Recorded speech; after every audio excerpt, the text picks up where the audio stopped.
The bank called me during my own family's wedding reception to ask if I was authorizing thousands of dollars in charges on my credit card. The strange part was that I wasn't even invited to the wedding they were using my card to pay for. That single phone call exposed years of lies, betrayal, and the moment my family realized they had picked the wrong daughter to take advantage of. Stick with me while I share my story, and if it touches you, don't forget to support our channel by hitting that subscribe button, dropping a like, and sharing it with the people you care about. My name is Maren Whitlock, and for most of my life, I believed that if I worked hard and treated people with kindness, they would do the same for me. I lived in Denver and worked as a financial analyst. My job was demanding, but I enjoyed it because I liked solving problems and planning for the future. I earned a good salary, but nothing came easily. I spent years studying, working overtime, and making careful choices with my money. While other people took expensive vacations or bought luxury items, I focused on saving and building a stable life. Whenever someone in my family needed help, I was the first person they called. If a bill needed to be paid, I helped. If someone needed a small loan, I gave it without asking for much in return. I never kept score because they were my family, and I believed families should support each other. My younger sister, Coralie, had a very different life. Things always seemed to work out for her. Our parents, Byron and Lynette Whitlock, always gave her extra attention and made excuses whenever she made mistakes. I tried not to let it bother me. I told myself every family was different, and maybe I was just imagining things. Over time, I learned to stay quiet instead of arguing. It seemed easier that way. A few weeks before everything fell apart, something changed. My parents stopped calling as often. When I called them, they usually said they were busy and promised to talk later, but later never came. Coralie didn't answer my messages either. We usually met for dinner at least once a month, but every invitation was canceled at the last minute. One time my mother said she wasn't feeling well. Another time my father claimed he had extra work. Coralie said she was dealing with something personal and would explain another day. I believed them because I had no reason not to. Life gets busy, and I thought everyone was simply caught up with their own problems. I kept focusing on my work, never once thinking that while I was trying to stay connected, the people I trusted most were quietly building a secret that would change the way I looked at my family forever. A few days later, I stopped by my parents' house to pick up a package that had been sent to my old address by mistake. Since I still received a few pieces of mail there every now and then, it wasn't unusual. My parents weren't home, so I used the spare key they had given me years earlier. The stack of mail was sitting on the kitchen counter. As I sorted through it, one envelope caught my attention. It was already open, and a printed invoice had slipped halfway out. I wasn't trying to read anyone else's business, but I froze when I saw Coralie's full name at the top of the page. The invoice was from a luxury wedding venue, and the amount listed was far more than I expected. My heart started beating faster as I looked at the date. The wedding was only 4 days away. For a moment, I honestly thought there had to be some mistake. Maybe it was for a friend, or maybe it was an event she was helping organize. But everything on the paper clearly showed it was her wedding. I stood there in complete silence, trying to understand why nobody had told me. I wasn't angry at first. I was confused. I kept asking myself if I had forgotten something or misunderstood a conversation. After leaving the house, I called my mother. She answered after several rings, sounding surprised to hear from me. I calmly asked her if Coralie was getting married that weekend. There was a long pause before she finally admitted it. She didn't sound excited or apologetic. She simply said yes, as if it wasn't a big deal. I asked why nobody had mentioned it to me. Her answer hurt more than I expected. She said they wanted a smaller ceremony with only the people who would make the day peaceful. Then she quietly added that my presence might have made things uncomfortable. I didn't even know what she meant. I had never argued with Coralie about her relationship or caused problems at family events. I asked if I had done something wrong, but she avoided the question and repeated that this was the decision they had made. Before ending the call, she told me not to take it personally and said they hoped I would understand. I sat in my car for a long time after that conversation. The pain wasn't just about missing a wedding. It was about realizing that my own family had planned one of the biggest days of Coralie's life without thinking I deserved to be there. I had spent years helping them whenever they needed me, never asking for praise or attention. Yet when they celebrated something important, they erased me without hesitation. I thought about calling Coralie, but I stopped myself. If she wanted me there, She would have invited me herself. I refused to beg for a place in a room where I clearly wasn't wanted. So I wiped away my tears, started my car, and drove home, telling myself that some answers only bring more pain, and sometimes silence says everything. The day of the wedding came, and I treated it like any other workday. I had accepted that I wasn't part of my sister's celebration, so I buried myself in my job instead of thinking about it. That evening, I stayed late at the office to finish an important financial report. Most of my coworkers had already gone home, and the building was quiet. I was reviewing numbers on my computer when my phone started ringing. The screen showed it was my bank. At first, I thought it might be a routine call, but something told me I should answer. The woman on the line introduced herself from the bank's fraud department. She asked if I was currently making several large purchases with my credit card. I immediately said no because I was sitting at my desk and my wallet was right beside me. She asked me to stay on the line while she read the transactions one by one. The first charge was for a luxury hotel ballroom. The second was for an expensive florist. Then came a catering company, a jewelry boutique, and finally another payment connected to an event venue. Each amount was thousands of dollars. By the time she finished reading the list, the total was close to $28,000. I felt completely shocked. I told her I had not approved a single one of those charges. She asked me to confirm that my card was still in my possession. I opened my wallet and found it exactly where it always stayed. I read the last 4 digits to her, and she confirmed it matched the account being used. She immediately placed a freeze on my credit card and blocked any future transactions. Then she explained that because several payments had been attempted one after another, the bank's security system had detected unusual activity. Some charges had already gone through before the account was frozen, but several others had been declined automatically. She apologized for the inconvenience and assured me that a fraud investigation would begin right away. As she continued explaining the next steps, something suddenly clicked in my mind. The businesses she listed weren't random. They were exactly the kinds of places someone would pay on the day of a large wedding. My heart started racing as I remembered the invoice I had found only a few days earlier. The wedding was happening that very evening. I slowly asked the bank representative if all the charges had happened within the last hour. She said yes. I thanked her, ended the call, and stared at my phone without moving. Everything became clear at once. Someone had used my personal credit card to pay for expenses connected to Coralie's wedding. Since several payments had failed after the account was frozen, I knew there had to be confusion at the reception. Vendors were probably asking questions, and bills were no longer being approved. I wasn't happy about what was happening, but I also knew I had done nothing wrong. Whoever made those charges had created this disaster, not me. And for the first time, I realized that the secret my family had been hiding was much worse than simply leaving me off the guest list. About 20 minutes after I ended the call with the bank, my phone rang again. This time, it was a number I didn't recognize. I almost ignored it, but I answered anyway. The man on the other end introduced himself as the manager of the wedding venue. He sounded stressed and asked if he was speaking with Maren Whitlock. When I said yes, he explained that my phone number was listed as the contact for one of the payment authorizations. He wanted to know if I was coming to settle the remaining balance because several transactions had suddenly failed. I calmly told him that I had never agreed to pay for any wedding and that my bank had already opened a fraud case. There was a long silence before he quietly apologized. He sounded surprised and said he had no idea the payments might have been unauthorized. He explained that deposits had been made over the past several weeks using my credit card information. My stomach dropped. This wasn't something that had happened only that day. Someone had been using my card details for a long time without my knowledge. As soon as the call ended, I tried to remember how anyone could have gotten my card information. Then one memory came rushing back. A few months earlier, I had gone to my parents' house for dinner.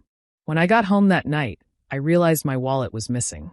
I called my mother, and she told me it was sitting on the kitchen counter.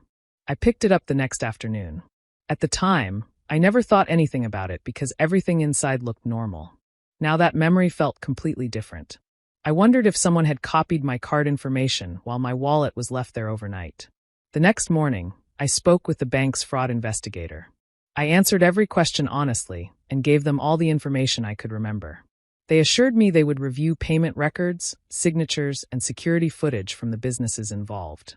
While the investigation moved forward, the problems at the wedding became worse. Vendors who had not received their money refused to continue providing services unless they were paid immediately. The caterer demanded payment before serving the remaining food. The florist wanted the final balance. Other businesses were asking the same questions. Guests began noticing that something was seriously wrong. Instead of enjoying the reception, people watched family members arguing in different corners of the room. Corley was crying. My parents were trying to calm everyone down while speaking with the vendors. The groom's family looked confused and embarrassed because they had no idea why payments were suddenly being rejected. What was supposed to be a beautiful celebration slowly turned into an uncomfortable public scene. People whispered to each other as the tension grew. No one seemed to know how everything had gone so wrong. I sat quietly in my apartment, thinking about everything that had happened. I didn't feel satisfaction. I felt betrayed. The people I had trusted most had placed me in the middle of a disaster I never agreed to be part of, and I knew this story was only beginning. The morning after the wedding, I expected at least one phone call with an apology or an explanation. Instead, my phone rang, and my father's name appeared on the screen. The moment I answered, he started yelling. He didn't ask how I was doing or whether I knew what had happened. He blamed me for everything. He said I had destroyed Corley's wedding and embarrassed the entire family. I tried to explain that I had simply reported fraud after the bank contacted me, but he refused to listen. He kept saying that if I had really cared about my family, I would have stayed quiet and fixed the problem later. Before I could answer, my mother took the phone. Her voice was cold and full of anger. She said I earned more money than anyone else in the family, and that paying for the wedding would not have hurt me. I couldn't believe what I was hearing. She wasn't denying that my card had been used. She wasn't even pretending it had been a mistake. She spoke as if they had every right to spend my money without asking because I could afford it. I asked one simple question. Were you ever planning to tell me? She stayed silent for a few seconds before saying they didn't think it was necessary because I always helped the family anyway. That answer hurt more than all the lies. A few minutes later, Corley called me herself. She was crying so loudly that it was hard to understand her.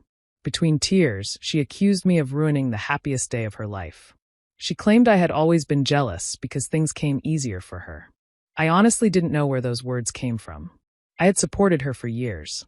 I had celebrated her successes and never tried to compete with her. Hearing her twist the story made me realize she truly believed I was the villain. She never once asked how my credit card had been used without my permission. She only cared that the payments had stopped. After the calls ended, I sat alone in complete silence. I replayed every conversation in my head. For years, I had convinced myself that my parents treated Corley differently because she was younger. I told myself it wasn't favoritism. I made excuses every time I felt left out. But now there was nothing left to explain away. The truth was standing right in front of me. They had planned an expensive wedding, secretly used my credit card to pay for it, left me off the guest list, and expected me to accept it without asking questions. They never planned to repay me. They believed I would simply keep working, earning money, and cleaning up their problems like I always had. At that moment, something inside me changed. I stopped feeling guilty for protecting myself. I finally understood that the biggest betrayal wasn't the stolen money. It was realizing that the people I loved had stopped seeing me as a daughter and started seeing me as nothing more than a wallet they believed belonged to them. After those phone calls, I made a decision that was not easy, but it was necessary. I was not going to argue with my family anymore. I was not going to let them pressure me into feeling guilty for protecting myself. From that moment on, I spoke only with the bank investigators and the people handling the fraud case. I answered every question carefully and gave them every document they requested. I printed my bank statements, showed the timeline of the charges, and explained where I had been when each payment was made. My work records and office security logs confirmed that I was nowhere near any of those businesses when the transactions happened. Everything matched my story. A few days later, one of the investigators called to give me an update. Several businesses had security cameras, and they had agreed to share their recordings. The videos showed my father, Byron, speaking with employees while arranging payments. In another recording, my mother, Lynette, was signing paperwork connected to the wedding contracts. Neither of them was hiding their identity because they believed everything would go through without any problems. The investigator told me this evidence was very important because it clearly showed that other people had been using my financial information instead of me. Hearing that made my heart sink. Part of me had still hoped there had been some misunderstanding, but the evidence left no room for doubt. My parents had knowingly used my card information without asking me. Around the same time, more details started reaching the groom, Dashiell Mercer. Until then, he believed the wedding had been paid for by Corley's family. When vendors began explaining why the payments had failed, he learned that the money had come from my personal credit card instead. He was shocked. He confronted Corley and asked her directly if she knew where the money had come from. She avoided giving a clear answer. Then he spoke with my parents, hoping they would explain everything honestly.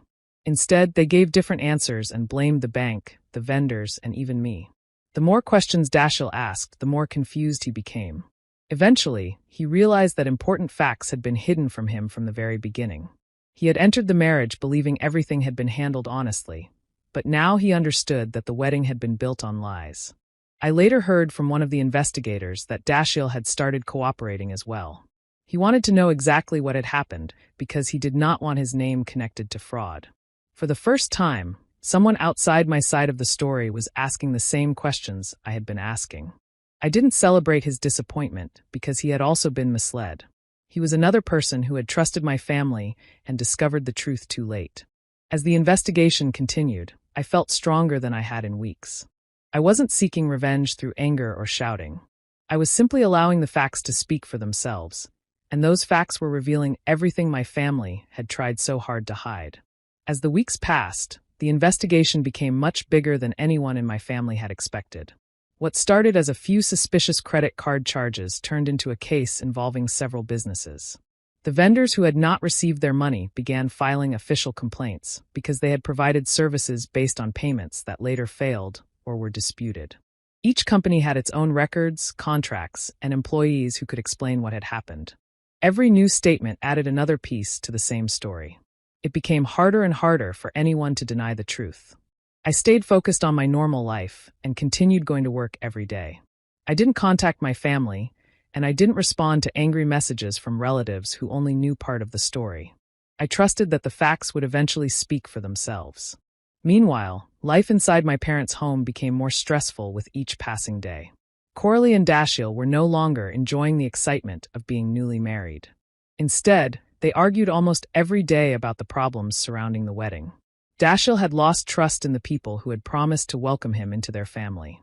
His parents were embarrassed that their relatives had witnessed such a public disaster. They urged him to keep his money completely separate from Corley until everything was resolved.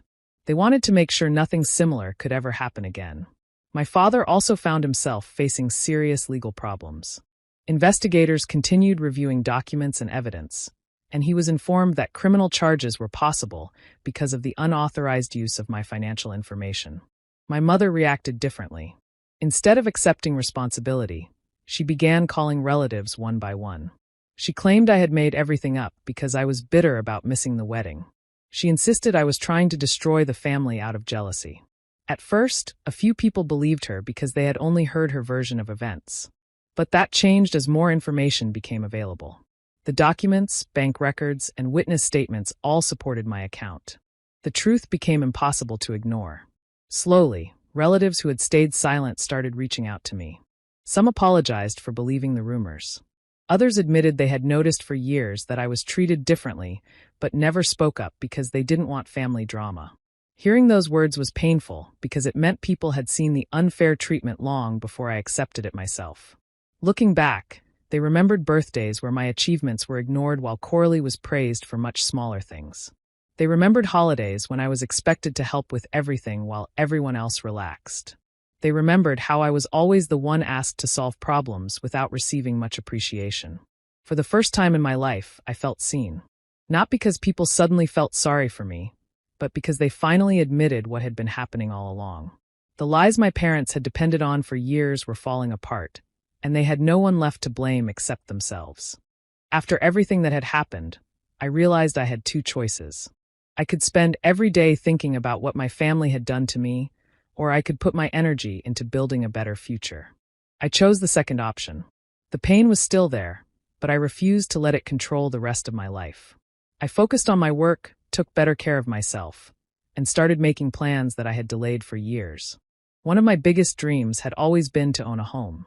I had saved money for a long time, but I kept putting it off because I was always helping someone else. This time, I decided to do something for myself. After looking at several places, I found a small house that felt warm and peaceful. The day I received the keys, I stood inside the empty living room with a smile on my face. It wasn't the biggest house, but it belonged to me. For the first time, I truly felt like I was starting a new chapter. A few months later, my manager called me into his office. He thanked me for my hard work and told me I was being promoted to a senior position. He said I had always been reliable, honest, and calm under pressure. Hearing those words meant a lot because they reminded me that my value was not decided by how my family treated me. I had earned my success through my own effort. Outside of work, I wanted to do something meaningful with what I had learned. I started volunteering with a local financial literacy organization that taught people how to protect themselves from scams, identity theft, and financial fraud. I shared simple advice about checking bank accounts, protecting personal information, and reporting suspicious activity quickly. Every time someone thanked me for helping them avoid a mistake, I felt like something good was growing from one of the worst experiences of my life. During one of the organization's community events, I met Everett Sloan. He was an architect who had volunteered to help redesign the group's office space. We started talking during a lunch break, and the conversation felt easy from the beginning. He asked about my interests, my career, and the volunteer work, but he never asked how much money I made or what I could do for him. He listened carefully when I spoke and respected my opinions. Over the next few weeks, we spent more time together. He made me laugh without trying too hard, and he never judged me for the difficult situation with my family. Instead, he admired that I had stayed honest even when it would have been easier to give up. Being around him felt different from anything I had known before. I didn't feel responsible for fixing someone else's problems. I didn't feel like I had to earn kindness by sacrificing myself. For the first time in many years, I experienced what real respect looked like, and I realized that healthy relationships are built on trust, honesty, and equal care, not on guilt or obligation. Several months passed without any contact from my parents or Coralie. The silence gave me time to heal, and I slowly became comfortable with the peaceful life I had created. Then one Saturday afternoon, my doorbell rang. I wasn't expecting anyone. When I opened the door, I froze. Standing on my front porch were my father, my mother, and Coralie. They all looked tired and worried. No one smiled. For a few seconds, none of us spoke. Finally, my father quietly asked if they could come inside. I didn't want to argue with them in front of my neighbors, so I stepped aside and let them into the living room. They looked around my house before sitting down. The confidence they had shown months earlier was completely gone. My mother was the first to speak. She said things had become very difficult. Legal bills had continued to grow, and the financial pressure was more than they expected. She admitted they needed help. My father cleared his throat and said they wanted me to forgive them. Then he asked if I would withdraw my statements and tell the investigators that everything had been a misunderstanding. I looked at him without saying a word. Before I could answer, Coralie started crying. She said her marriage had become filled with stress because of everything that had happened. She begged me to help them move on and said we were still family. As I listened, I noticed something important. Not one of them had apologized for using my credit card without permission. Not one of them admitted that what they had done was wrong. They only talked about how difficult life had become for them. I took a deep breath and calmly asked them one question. When you planned the wedding, did any of you think about inviting me? They all stayed silent. I continued speaking. I reminded them that they had chosen to leave me out of one of the happiest days of their lives while secretly expecting me to pay for it. They wanted my money, but they didn't want my presence. They treated me like someone who existed only when they needed financial help. My mother tried to interrupt, saying they had made mistakes, but I gently stopped her. I told them I was no longer interested in excuses. I explained that forgiveness and accountability were not the same thing. Maybe one day I would forgive them for my own peace of mind, but that would never erase the choices they had made or the consequences of those choices. I would not lie to investigators, and I would not become responsible for fixing another problem they had created themselves. The room became quiet again. My father slowly stood up, realizing there was nothing left to say. They walked toward the front door without another argument. Before they left, I wished them well because I truly meant it. I didn't hate them anymore. I simply understood that loving someone does not mean allowing them to keep hurting you. I closed the door behind them, locked it, and walked back into my home feeling lighter than I had in a very long time. The months that followed brought a sense of closure that I never thought I would have. The legal process was long, but I stayed patient and trusted the system to handle the truth. When the investigation finally ended, the evidence was clear. The people responsible for the unauthorized charges were held accountable, and financial restitution was ordered to cover the money that had been taken from me. My credit history was repaired, and my name was cleared completely. The thing my family tried to make look like my mistake was finally recognized for what it was. I had protected myself, and I had done nothing wrong. For the first time in a long time, I felt like I could move forward without carrying the weight of what happened. During that period, I also learned more about what had happened inside Corley's marriage. The trust between her and Dashiell had been damaged badly.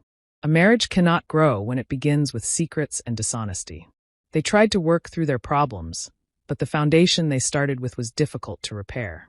I didn't take pleasure in watching their struggles because I knew what it felt like to be hurt by people you trusted. I simply accepted that every choice comes with consequences. My parents also had to face the results of their actions. For years, they had protected Corley from mistakes and expected me to handle responsibilities quietly. They believed my patience meant I would always forgive everything. But they finally learned that even the most understanding person has limits. Around the same time, my own life continued becoming better. I spent an evening at a small restaurant with Everett, enjoying a quiet dinner and talking about our plans for the future. As I looked around and realized how peaceful my life had become, I thought about everything that had happened. There was a time when I believed revenge meant making people suffer the way they had made me suffer. But I understood something important. The greatest revenge was never destroying someone else's life. It was refusing to let their actions destroy mine. I had rebuilt my confidence, created a safe home, grown in my career, and surrounded myself with people who valued me for who I was. I no longer needed approval from the people who failed to appreciate me. Looking back, I still wish things had been different. I wish my family had chosen honesty instead of taking advantage of my kindness. But I also know that walking away from unhealthy relationships can sometimes be the strongest decision a person can make. Real family is not about sharing the same last name. It is about trust, respect, and genuine care. Love should never come with conditions, and support should never be something people demand while giving nothing in return. I lost the family I thought I had, but I found something even more valuable. I found myself.